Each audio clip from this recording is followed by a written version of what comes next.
Hello, everyone. Welcome to Kiki and Kibitz. It's me, Mary, and I'm here tonight with my Saturday night shenanigans, Love After Lockup, Season 6, Episode 8, Wife or Warden, recap, and a little bit of tea. Now, we're up to Episode 8, you guys. Two more episodes, and it's the finale. We are seeing the light at the end of the tunnel get closer and closer. Unfortunately, it's not getting better and better. If I was going to give this episode a grade, I would give it a solid C plus. These couples are annoying me.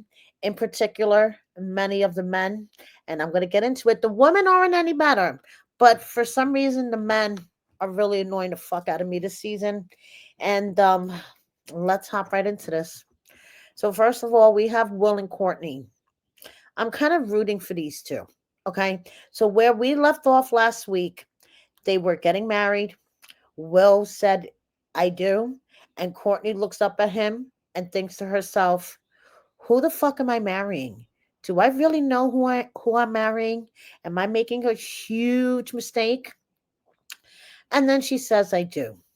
So Will and Courtney are married. Yay. Courtney's mom is wiping away tears. Everyone's happy. So now they're driving Courtney's mom back to the airport. She has to catch her flight. And Will starts driving a little bit like a lunatic. Okay. So Courtney was like, this kind of triggers me a little bit because my ex boyfriend for 4 years, we got into a really bad car crash. Like Will starts talking about he's been in accidents where he flipped his car 7 times. And Courtney's like, yeah, I was involved in this really bad car crash with my ex boyfriend. And basically, we rolled off the off ramp onto the freeway. I wasn't wearing a seatbelt. I broke my neck, all sorts of injuries, and he left me. He ran from the scene. He left me on the side of the road. And when Courtney starts talking about this, you could see the emotion all coming back to her, like it just happened yesterday. She's like, I don't understand how someone could leave another human being just like that on the side of the road to bleed out. Then she points out that she's going to be stuck with this scar on her face for the rest of her life as a result of this accident. Now, you would think that this major life changing accident would have had an effect on Courtney's behavior. Like her mom pointed out, once she got better, she just ran off again and kept doing the same shit that she was doing. Courtney says that she has a lot of shame when it comes to her mom. She feels like the biggest piece of shit on the face of the earth. And she knows she has to work on regaining her mom's trust. So they drop her off at the airport. Courtney walks her inside, gives her a bunch of, tearful big hugs. Mom goes off on her way. Courtney goes off on her way. Mom says, I feel like prison time did something to Courtney. The mature adult is coming out of her and she's going to be successful. And I'm excited to have Will by her side. So mom is getting on the plane, very optimistic about Courtney's future. So now, unfortunately, Courtney and Will cannot spend the night together due to her curfew, so they can't even consummate the marriage. So Will drops her off at the halfway house, and this is where things start to get murky.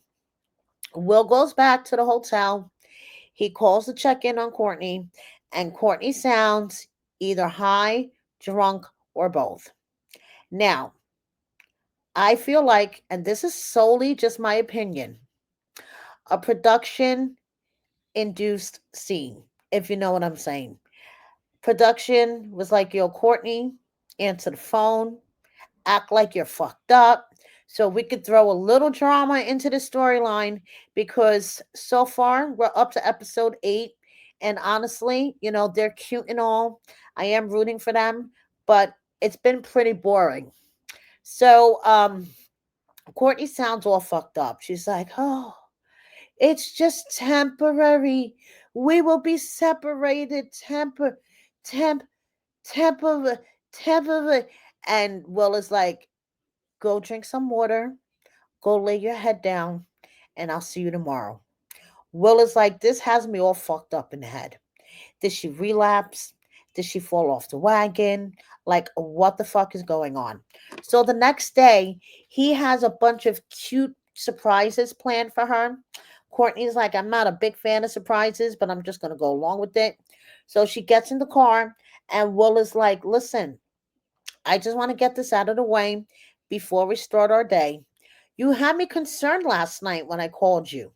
You sounded kind of weird, and I just want to make sure everything's okay, that I don't have anything to worry about. You didn't relapse, you didn't smoke any dope or anything like that. And Courtney is looking at him, and she's like, first of all, let me ask you a question. This was last night, right, that I sounded in a way that concerned you. Why didn't you check in with me and ask me last night if I was okay?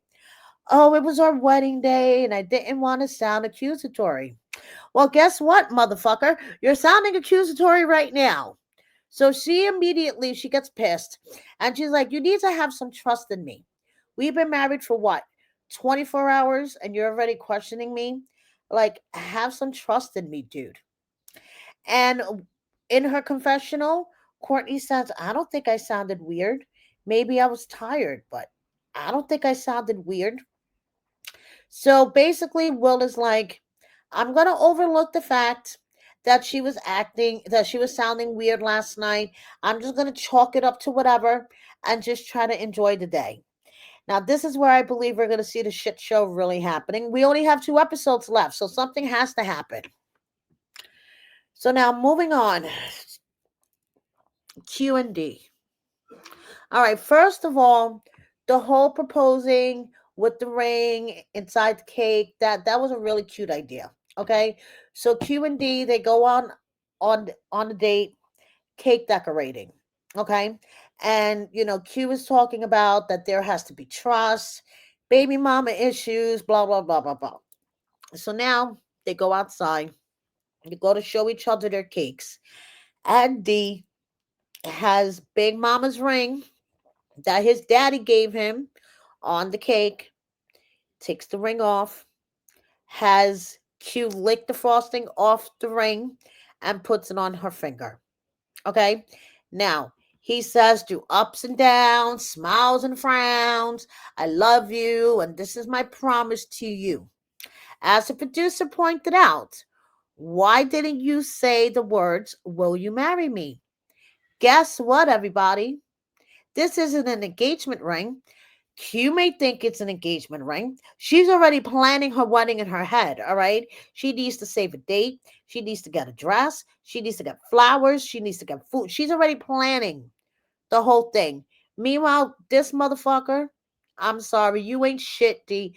You ain't shit, okay? Meanwhile, he's in his confessionals talking about, well, I hope Q ain't planning a whole wedding because, this is just a promise. I don't necessarily want to get married now.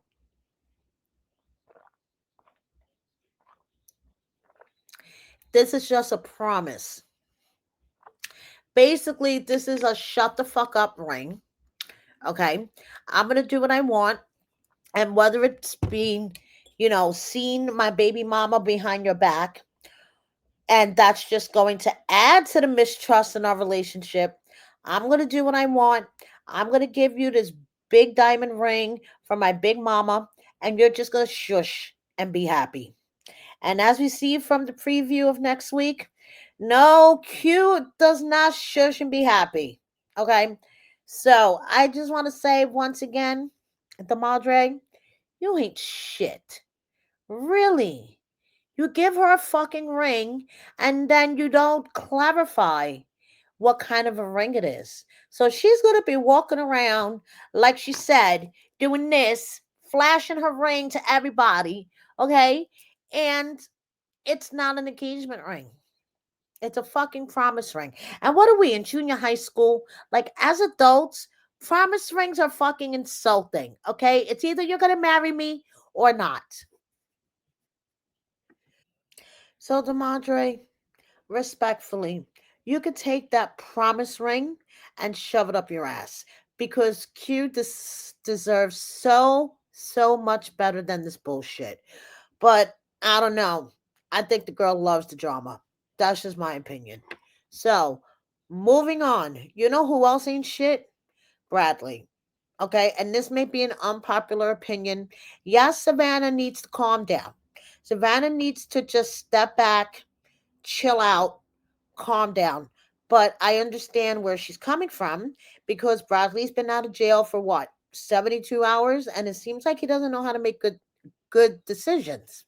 They get into an argument, and what does he do? He takes off in her car, which is technically her mother's car because her mother's name is on the title. Okay, so they get into an argument about his family in the last episode that we seen them in. And then he just hops in her car, aka her mom's car, and just takes the fuck off. So now let me ask you a question, Bradley, because you were like, oh, why were you making a big deal about me taking off in the car? First of all, what if Shanona would have came home and Shanona would have said, "Hey, Savannah, where's the car? You're here and you're not, and the car isn't." And Savannah would have said, "Oh, Bradley took off in it." How well you do you think that would have went over? Asking for myself. So anyway, Alyssa, um, his sister and Savannah's bestie, which concerns me, and I'm gonna get into that in a second. Okay. She calls Bradley and she's like, listen, you need to circle back with the car. She's not happy. She's talking about some stolen car bullshit. Well, technically, he did steal the car. He jumped in it and drove off without Savannah's permission. So, yeah, technically that is stealing a car if you look it up in the dictionary. But anyway, so he pulls up and he's like, "Are you gonna get in? We got to go see this prison advocate woman." So they go off to the local library where they meet up with this prison advocate woman. Now, Bradley wants to meet with her because he wants to sue the Department of Corrections for basically harassment while he was in prison. Okay, he says for the past 2 years while he was in prison, he was basically the target of ongoing harassment by correctional officers. Every time he would try to file a complaint about the harassment he was receiving, the complaint would go directly to the correctional officers he was complaining about, and they would answer his complaint back. In his confessional, he says he basically wants DLC to take accountability and to have no one else go through what he went through. He says he was a target of strip searches for no reason, pullouts every week, tattoo searches, correctional officer staring at him while he was alone, butt naked in the shower for no reason. Just, shit like that. Unfortunately, the prison advocate person said usually when we, have lawsuits against correctional facilities, it's for constitutional rights that have been violated. And in your case, yes, even though it was annoying, embarrassing, offensive, it wasn't a violation of your constitutional rights.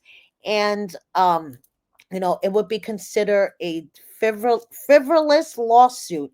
And after so many of those, they will ban you from filing lawsuits. So Bradley was like, okay.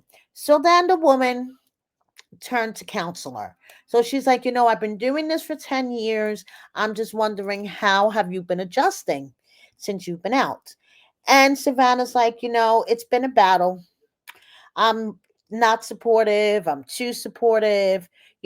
So the prison advocate woman turned to Savannah and Bradley and basically said, "Well, you know what might be good is that you guys take a break from each other, that you guys have basically your own separate spaces, and you start redating again.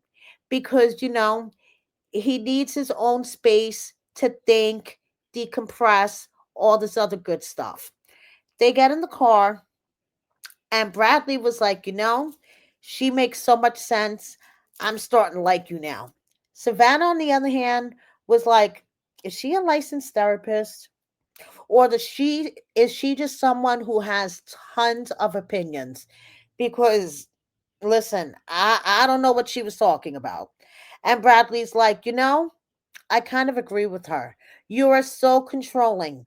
I need to take my own break, which I agree. He's just been released from prison. Okay. They should take their own space. Savannah should have her space. He should have his space. And if he fucks up, then you know something? It's on him. Savannah says she doesn't want to micromanage somebody else's life because she just learned how to take control of her life. Um, I believe that she wants to believe what she's saying, but deep down inside, she does want to micromanage Bradley because she's so afraid that he is going to fuck up, and she loves and cares for him so much that she doesn't want to see him fuck up. And I believe that Savannah believes somewhere deep down inside that his family is not going to help Bradley not fuck up, which this is where I'm going to get into my next concern. So they argue in the car. Basically, Bradley's like, this is why I need space from you because you're such a bitch. And Savannah's like, I will drop you off wherever you like. You want your space? Go.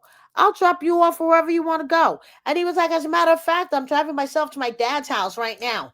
Excuse me, motherfucker? That's not your car.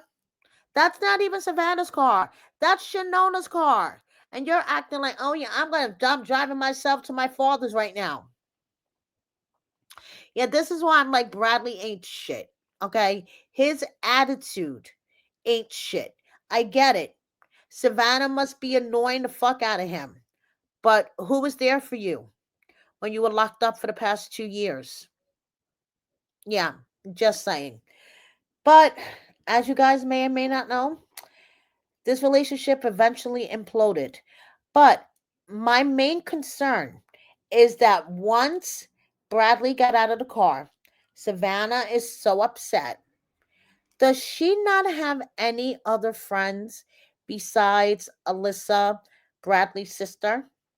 She seems to call on Alyssa a lot whenever there's drama between her and Bradley.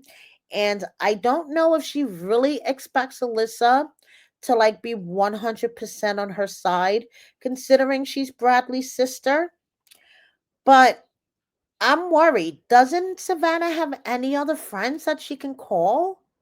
I don't know. I don't get it. So, like I said, this relationship eventually imploded, and I guess we will see the implosion next season on Life After Lockup because they are returning. And Savannah right now is busy by her mother Shanona's side. Shanona just had cancer surgery and is recovering. So our thoughts and prayers are with Shanona, Savannah, and the rest of the family. Joey and Michael. Oh boy. Okay.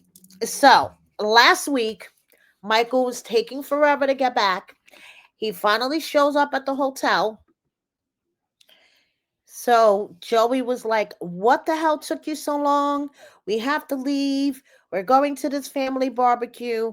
And Michael was like, I had to take a urine test and I failed it. And they threw me out of the sober living home.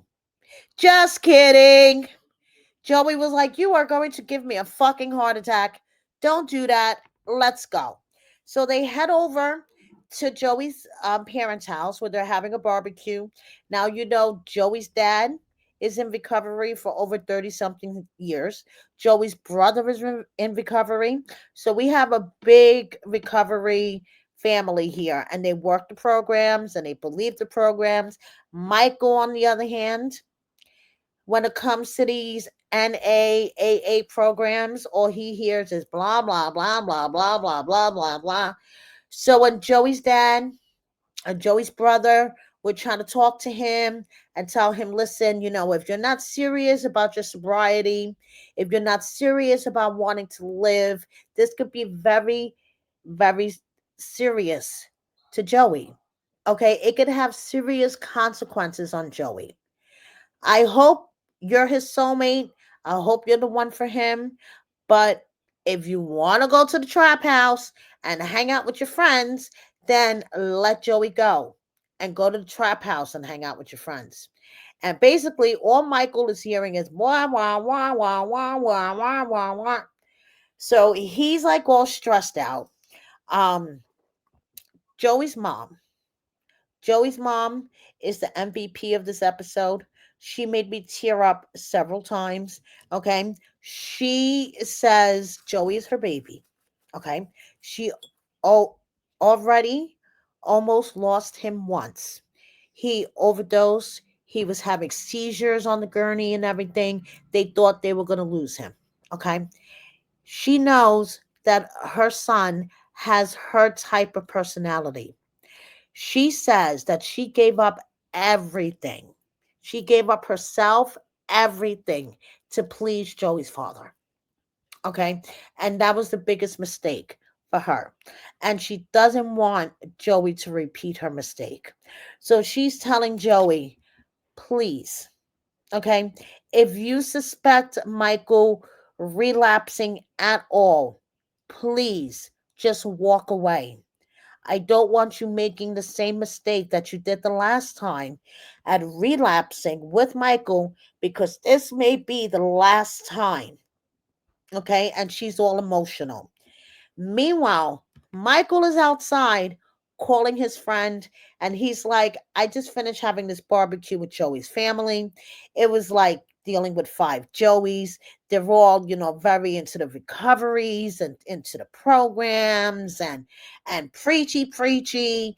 And he was like, I need to come see you later. We need to catch up. All this in my head.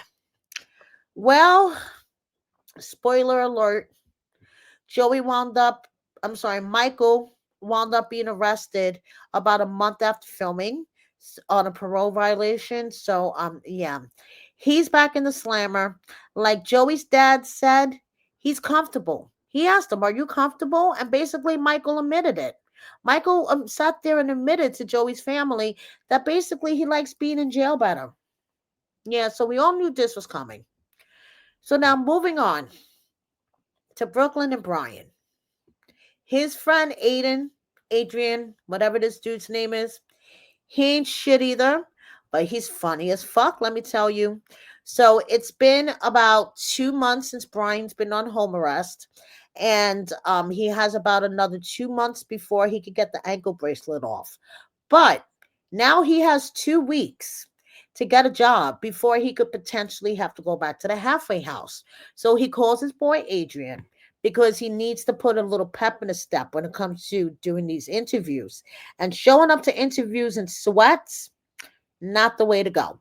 So him and Adrian are going to go to the store. He's going to buy himself a little something so he looks more presentable when he's going on these interviews.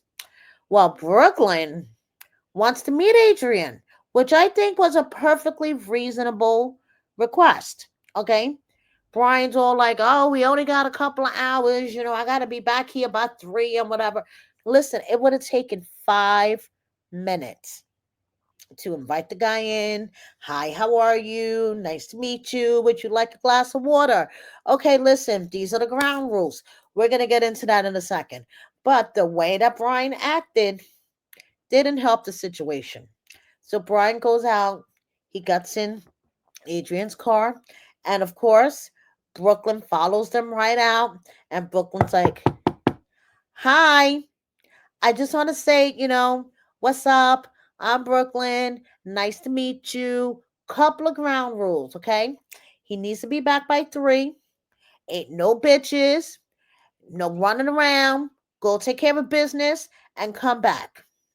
So Adrian's looking at her, and Adrian's like, respectfully, whatever you two have going on in the house, you keep it in the house. You don't bring it out here. And she's like, respectfully, everything that goes on in the house has to be brought out here so people know what's up. Adrian, he ain't shit, but he's funny. He starts rolling up the window on Brooklyn, and Brooklyn's like, "Excuse me." So Adrian's like, "Whatever." Brian's like, "Whatever." They roll up the window on her and they take off. Now, I get where Brooklyn's frustration is coming from, okay? She's like, he may see me as like another CEO, but I just want to make sure that he doesn't do anything stupid that'll get his ass into trouble and sent back to prison. And I don't know who this Adrian person is. Does Adrian associate with any shady people that Brian shouldn't be associating with? I get it. I get all of Brooklyn's concerns, especially due to her fault, though. Her daughter is so attached to Brian. Okay. The bond between Brian and her daughter is beautiful, but considering, this man just came out of prison, he was there for a long time. Um, I don't think it was a good idea for Brooklyn to move Brian into her home with her young daughter so quickly. And like I said, Adrian, you know, I don't blame Brooklyn for saying that he's on the shit list because, yeah, this dude would probably be on my shit list too. So he's asking Brian, "Are you sure that you want to be locked down with this? You've been locked up for 6 years. Let me tell you something. Before you were locked up, we just have regular schmegular out here. But now we're in this BBL conglomerate era where you have big ass booties everywhere. So, baby, you shouldn't tie yourself down because who knows? You may turn around and another booty will catch your eye. So, you got to leave, the options open. Dude, you ain't shit. Especially for the next fucking stunt that he pulls off. So they go in their place. Brian buys some clothes. He's, paying with his debit card. This guy is like, "Debit? Nah, credit's the way to go. We're going to get there in small steps." So he's like, "Dude, what time you got to be back?" 3 o'clock. "Is this your girl's rules or is this your PO's rules?" "No, it's my PO's rules." "Okay, what time is it now?" 2:34. "I'm going to show you. Okay? I'm going to show you what you're missing. We're going to pop into the strip club real quick, get some wings, see some big booties, and you will be home by 3. Meanwhile, Brooklyn's calling. "Where you at? It's 2:34. What's going on? I just want to make sure you're on your way home." And Brian's like, "You're being weird. I'm on my way home." Click, as they're pulling into the fucking parking lot of the strip club. Yeah, it's about to get messy. It's about to get messy. So now, finally, we have good old Alexis and Julius. Okay. So remember when Alexis was talking about Julius shooting up the club, and not as in physically, shooting up the club, but yeah. Anyway, so I want to know what is so attractive about this guy. Please. First of all, I barely understand what the fuck he's saying. Second of all, he doesn't want to get a real job. He just wants to be a rapper. He thinks that if he raps, he'll get a billion quadrillion streams and he'll be like Jay-Z and I don't know who else and make millions and millions of dollars. That gave me a real loud chuckle. Okay? And second of all, I don't understand why these women are like falling all over him. He is, in my opinion, not the best looking. Like I said, I don't understand a word that he fucking says half the time. And like Ashley says, he can't even fucking swim. So the dude is talking about the last job he had was at Taco Bell when he was 13. He doesn't see himself as, a regular schmegular type of job type person. Even though there's nothing wrong with a regular schmegular job, that's just not him. He wants the fast money. And now he knows the illegal fast fast money is not the way to go. So he's trying to do things like rapping and sports gambling. Whose money are you sports gambling with if you don't have any of your own? Alexis says, good question. And let me say something. Alexis's to-do list for the month of August looks like my to-do list, 1/3 of my to-do list every day. Okay. So to make a long story short, she put air tags in her car that he drives around because he refuses to share location. So she's like, it's my car. I have a right to know where the fuck he goes. And if he's not going anywhere that he's not supposed to be, we won't have a problem. But of course, Julius is a lying motherfucker, and we know we're going to have a problem. So Alexis hasn't been feeling well. She's been feeling nauseous and low energy and all this stuff. So she calls her friends and she's like, he's going to be out at the studio. You want to come over and hang out with me? So her friend comes over, and like a good friend does, when she knows that her bestie is suspecting she's pregnant, brings over the pregnancy test. And guess what? They're both positive. Alexis and Julius are going to be parents. And when Alexis says this, I'm just like, girl. So she said, knowing having a baby now is going to be major, major life changing. But she's comforted in the fact that she's going to have somebody with her all the time who loves her unconditionally and she won't be lonely. I'm like, girl, that's your main motivation for having a baby? So you'll have somebody with you all the time and you won't be lonely? Okay, maybe you need some therapy and not a baby. But it's too late now. So she's trying to call Julius to let him know. And the phone is going straight to voicemail. She tells her friend Maya everything that's went on. Okay, Julia's confessing about Ashley, and now the phone's going straight to voicemail. So they're gonna pull up on him. Maya hopes that she doesn't have to fight, but she got the hair wrapped up in the bun already just in case. Okay, Maya's excited for her friend, but she's worried because Julius doesn't seem too reliable, and Maya hasn't even met Julius yet. Okay, she has this impression of him.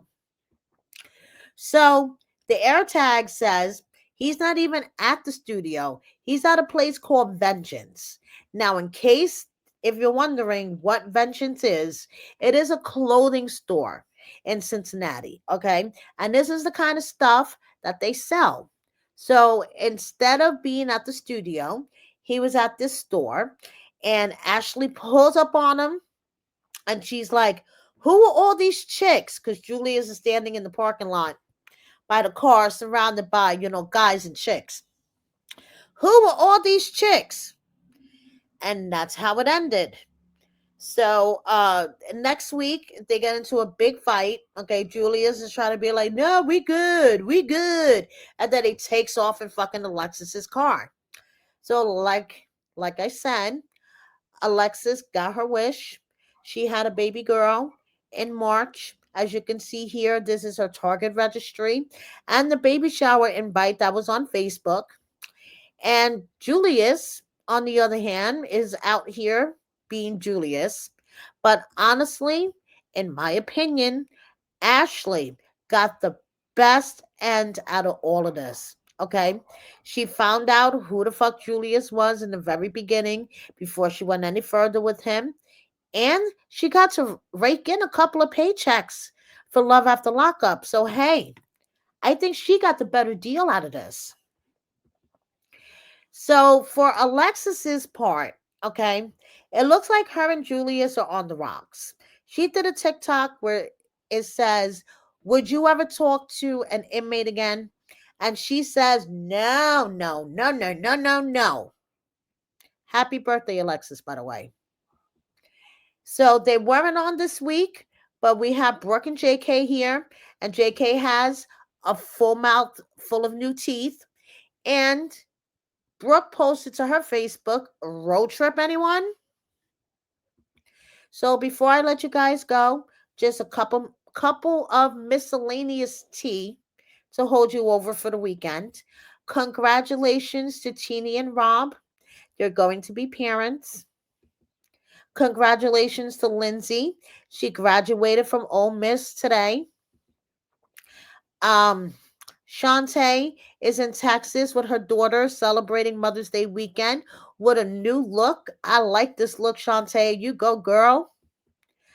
Now, in some sad news, rest in peace to EB. Do you guys remember him? He appeared on Britney and Key Rock's first season of Love During and Love After Lockup. Well, last Sunday, um, he was sitting in his car in Richmond, Virginia, and unfortunately was shot dead. There's no suspects at this time. I'm going to look into it again to see if there's any updates, but as of right now, that's what I know. Rest in peace to EB. Really, really sad. And really, really sad. Chance and Alyssa's baby Liam went in for surgery yesterday. I guess the first of numerous surgeries this poor baby is going to face in connection with the spinal bifida that he was born with. And I just want to say, please keep your thoughts and prayers for Liam, because this little baby is going to need all he can get. So I just want to say thank you so much, everybody, for watching me. Please subscribe if you don't already. Double check that you are subscribed, because YouTube likes to play games and they will unsubscribe you. And then, like 6 months from now, you'll say, holy shit, I haven't seen a video from Mary on my feed. And that'll be why. Please like, share with a friend or 10, comment, and please consider joining my membership. Thank you so much, everybody. Have a wonderful rest of your weekend. Good night.